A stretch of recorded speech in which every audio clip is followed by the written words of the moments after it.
नमस्कार दोस्तों, स्वागत है आपका एक बार फिर द इंटेलेक्चुअल में। आशा करता हूँ कि आप सभी अच्छे हैं। तो पिछले वीडियो में हमने देखा कि यूनियन टेरिटरीज क्या है, उसके प्रोविजंस और उसके आर्टिकल्स क्या है। तो इस वीडियो में हम देखने जा रहे हैं सिटीजनशिप, जो कि आर्टिकल 5 से आर्टिकल 11 तक। देखिए, आर्टिकल जो होते हैं उनमें भी कई सब प्रोविजंस होती है, जो कि हर एक आर्टिकल में और कुछ तो अननेसेसरी होती है। तो मैं आपको वही आर्टिकल्स एक्सप्लेन करूंगा जो कि एग्जाम के पर्सपेक्टिव से इंपॉर्टेंट है।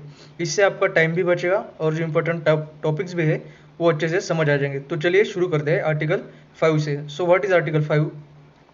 देखिए यहाँ पे आर्टिकल 5 से citizenship at the commencement of the constitution. तो इंडिया के कौन कौन सिटीजन्स होंगे? वो हर एक व्यक्ति जो इस कॉन्स्टिट्यूशन के कमेंसमेंट से इंडिया में रह रहा है और जिसके पास डोमिसाइल है वो इंडिया का सिटीजन्स होगा। और क्या है इसमें? Who was born in the territory of India और either of whose parent was born in territory of India or who has been ordinary resident in the territory of India for not less than 5 years immediately preceding such commencement shall be a citizen of India। तो ये 3 criteria है Indian citizenship लेने के लिए। तो पहली जो criteria हो गया, आपके पास डोमिसाइल होना चाहिए और आप इंडिया के ऑर्डिनरी रेसिडेंट होना चाहिए।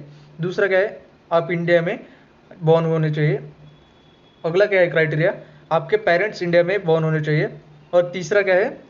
who has been ordinary resident in the territory of India for not less than 5 years immediately preceding such commencement shall be a citizen of India। तो इंडिया का ऑर्डिनरी रेसिडेंट होना चाहिए before 5 years of commencement of constitution, यानी 1945 से ordinary resident है। तो जो व्यक्ति ये 3 में से कोई भी क्राइटेरिया फुलफिल करता है उसे इंडिया का सिटीजन माना जाएगा। तो अगले आर्टिकल पे चलते हैं। Article 6 this deals with the migration. तो ये आर्टिकल ज़्यादा इंपॉर्टेंट नहीं है, इसलिए मैं आपको ज़्यादा बताऊंगा नहीं इसके बारे में। आपको बस इतना ध्यान में रखना है कि अगर कोई व्यक्ति 19 जुलाई 1948 यानी 19 जुलाई 1948 से पहले पाकिस्तान से भारत आता है, फिर से सुनिएगा, अगर कोई व्यक्ति 19 जुलाई 1948 से पहले पाकिस्तान से भारत आता है तो उसे इंडिया का सिटीजन माना जाएगा। बस आपको बस एक डेट ध्यान में रखनी है। इसमें एक और पॉइंट है, जैसे कि मैंने बताया, अगर कोई 19 जुलाई 1948 से पहले पाकिस्तान से भारत आता है तो उसे इंडिया का सिटीजन माना जाएगा।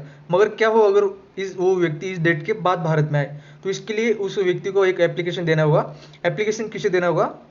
To an authority decided by law, यानी कायदे से जिस भी अथॉरिटी अफसर को इसकी जिम्मेदारी दी गई होगी उसे सिटीजनशिप का एप्लीकेशन देना होगा, तभी आप इंडिया की सिटीजनशिप अक्वायर कर सकते हो थ्रू आर्टिकल 6।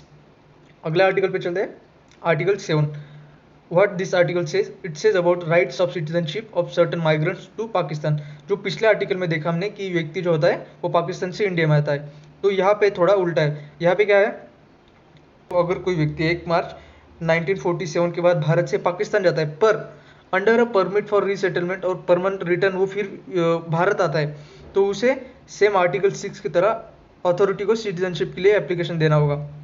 जैसे मैंने अभी बताया आपको कि आर्टिकल 6 में कि उसको एप्लीकेशन देके, अथॉरिटी को एप्लीकेशन देके सिटीजनशिप के लिए रिक्वेस्ट करनी पड़ेगी। तो सेम यहाँ पे करना होगा। अगर कोई व्यक्ति 1 मार्च 1947 के बाद भारत से पाकिस्तान जाता है पर अंडर परमिट ऑफ, वो अगर व्यक्ति अंडर परमिट फॉर रीसेटलमेंट और परमानेंट रिटर्न वो भारत वापस आता है तो उसे आर्टिकल 6 की तरह अथॉरिटी को सिटीजनशिप के लिए एप्लीकेशन देना होगा।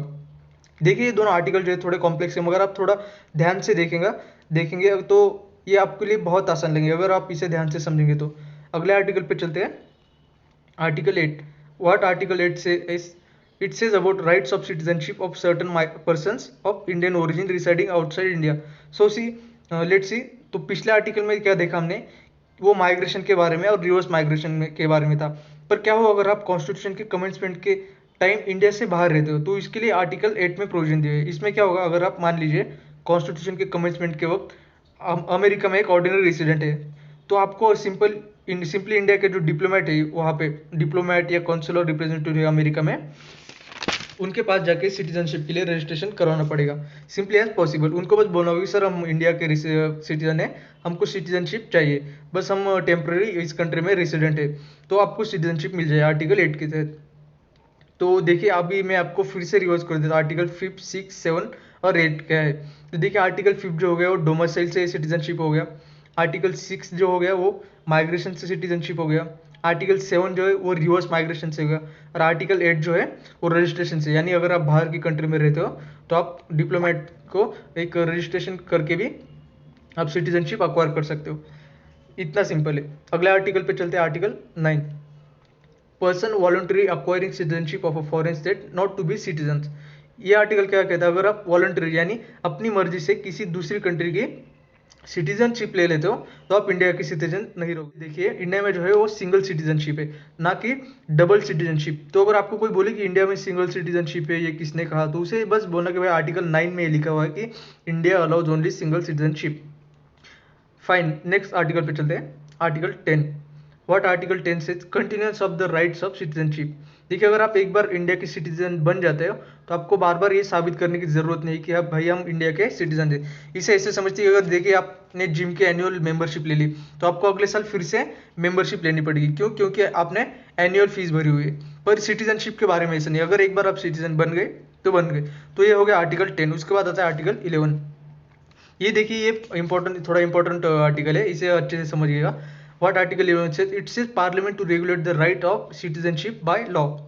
देखिए जो 26 जनवरी 1950 को बाद सिटीजनशिप के जो प्रोविजंस है जैसे कि अक्वाजिशन, टर्मिनेशन, ये सब डिटरमाइन करने की पावर पार्लियामेंट को दी गई है।